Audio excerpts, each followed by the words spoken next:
guys, what's up? It's NBC BMX here, and today I'm going to be doing a bike check. The person who requested this is somewhere around the screen, maybe right here, or right there, or right there, I don't know. Depends where I put him. But I'm going to start from the back and go to the front. And I just wanted to point out, just like my last bike check, this is the end of summer one. The last one was the end of 2016, I think it was. And I don't know the bottom bracket or the headset. Okay, yeah. Bottom bracket and headset. I don't know what those are.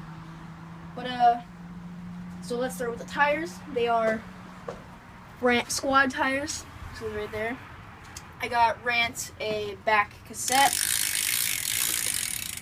I have a Shadow interlock chain, Mission sprocket,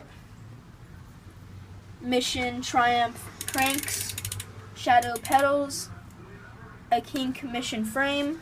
I have for my stem, I have a Mission stem. I think they're Mission bars, because that's what everything else is, but Sean section grips with ODI grip ends, Rant forks, and a bunch of lights for at night. I'm going to take those off soon though. But and I have a Rant front rim wheel. That's it, guys. Hope you like, subscribe, and see you in the next video.